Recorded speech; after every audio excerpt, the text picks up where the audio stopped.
Okay, so our next point is balance. Balance is one of the most requested points of yoga that people come in, and it doesn't matter what age, we all seem to struggle with balance. So just a couple of points. If you're in a space where you have a wall behind you, or maybe you have a dresser that you can place your hand on, or a dining table chair, please don't feel that you can't use the aids to begin with, because it's always that kind of comfort and security knowing that if you're unstable or unsteady on your feet, you always have the option there. So for instance, with the wall, you can come quite close to the wall and then use your fingertips on the wall. And then as you feel comfortable, you can gradually move away. Hands can come away. Likewise, if you have a hand on a dresser or a dining table chair, you can slowly start to release the fingers and then take them away. So with balance, you want to think about position your feet into the mat. So you spread the toes out, plant the feet in the mat. And there's always options. So I will always give you an option depending on your ability, and you flex up and down depending on how you feel that particular move is.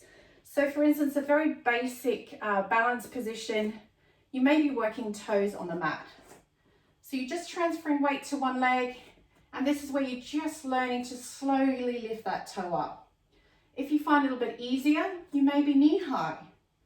And then if maybe you're a little bit stronger, a little bit fitter, you're going to come to hip height. But you really want to work through these muscles in the leg, because if the leg and the muscles aren't activated, you'll end up carrying a dead weight. So you really want to think about working through those muscles in the leg. Then also feet connection. If your feet are starting to wobble, plant the toe into the mat so you have that stability and connection with the mat. And then we look at our torso. So what sometimes happens is when we're fully engaged, we're really strong, we're lifting and extending the body, and we're in a fully supported position.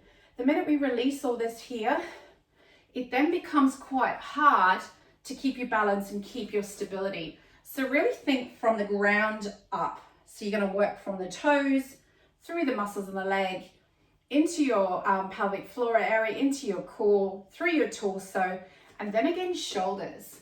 So what sometimes happens, we raise our leg, we engage here, but then we soften the upper body and we start to round. You want to think about shoulders up and back and standing nice and tall. And it doesn't matter what height you're at, you just want to think about that really upright, strong, activated body.